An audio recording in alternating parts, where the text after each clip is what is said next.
आवाज मराठी न्यूज 24। मिरज तालुक्यातील गुंडेवाडी येथे वडाच्या झाडावर गणेश मूर्तीची स्थापना, वृक्षतोड रोखण्यासाठी 15 वर्षाची परंपरा। मिरज तालुक्यातील गुंडेवाडीत 15 वर्षापासून वटवृक्षावर गणरायाची स्थापना केली जाते। झाडे न तोडता झाडावरच गणपती स्थापन करून वृक्षतोड न करण्याचा संदेश या माध्यमातून दिला जातोय। डॉल्बी मुक्त गणेशोत्सव, एक गाव एक गणपती, झाडे लावा झाडे जगवा असे सामाजिक संदेश जय हनुमान वडाच्या झाडावरील गणपती मंडळ गेल्या 15 वर्षापासून देते। ग्रामीण भागात इको फ्रेंडली गणेशोत्सव साजरा होतोय। मिरज तालुक्यातील गुंडेवाडीत वडाच्या झाडावर गणेशाची प्रतिष्ठापना केली आहे। मनुष्याने वृक्षावर प्रेम करावे हा संदेश यातून दिलाय। या गावात एक गाव एक गणपती आहे। सर्व गावकरी भक्तिभावाने वडाच्या झाडावरील गणपतीची पूजा अर्चना करीत असतात। 5000 लोकवस्तींचे गुंडेवाडी हे गाव। या गावातील तरुणांनी एकत्र येऊन मागील 15 वर्षापासून हा उपक्रम सुरू केला आहे।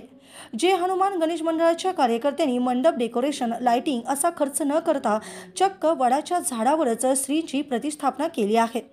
जमिनीपासून 20 फूट उंच या मूर्तीची स्थापना करण्यात आली आहे। झाडाला कोणतीही इजा न पोहोचवता गणेश मूर्ती बसवण्यात आली आहे।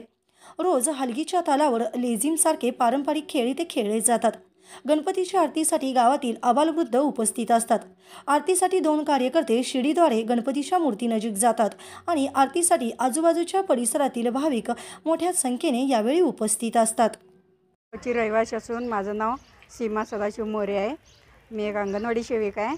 आमच्या इथं गुंडेवाडी गावात वडाच्या झाडावरती गणपती बसवत आहे। किती वर्ष, जवळजवळ 10-15 वर्ष झाली आमच्या तिथं। आणि असं महाराष्ट्रात कुठंच म्हणजे वटवृक्षावर गणपती बसवलेला नाही। आणि असं म्हणजे गावात पण असं हे आहे की या वटवृक्षाखाली माणसं जर जमा झाली तर ऑक्सिजन मिळतोय त्यांना, ते फायद्याचीच गोष्ट आहे। आणि शिवाय पर्यावरणाच्या दृष्टीनं हे चांगलं आहे। आणि गणपतीनं आपली स्थापना इथं करून घेतली आणि आम्ही त्यांची अखंड सेवा इथं करत राहू। आणि गावात अखेर एक गाव एक गणपती म्हणजे हा सुद्धा एक अगदी ह्याचाच विषय आहे।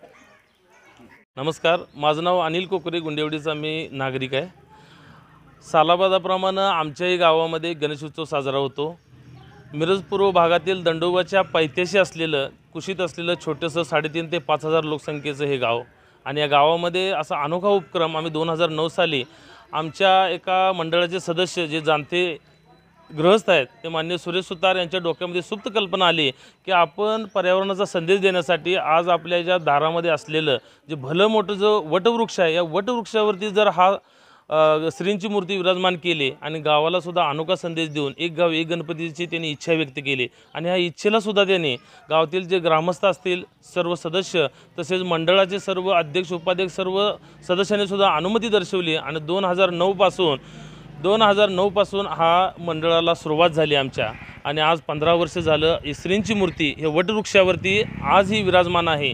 पण हे कार्यक्रम करत असताना आम्ही अतिशय पर्यावरणपूर्वकाची काळजी घेतली जाते। जर या पर्यावरणाच्या दृष्टीनं आम्ही कुठलेही डॉल्बी मुक्त केलेलं आहे, कुठलेही स्फोटक पदार्थ जास्त वापर केलेला जात नाही। त्याचप्रमाणे इथं पारंपरिक वाद्य असतील, हलगी असेल, लेझिम असेल यांचंही संध्याकाळी इथं घेतले जातात। तसेच संगीत खुर्ची असेल, त्याचप्रमाणे व्याख्यानं असतील, या सर्वांचा महाप्रसादसुद्धा आयोजित केला जातो।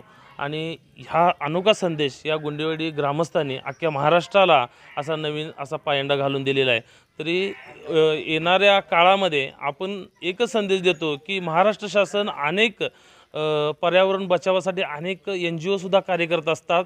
तर या NGOंना सहाय्य म्हणून किंवा त्यांना अनेक एक मोटिवेशनल म्हणून गुंडेवाडी ग्रामस्थांनी असा अनोखा उपक्रम या वटवृक्षानं तसेच श्रींच्या मूर्तीनं इथं आपण सादर करतोय।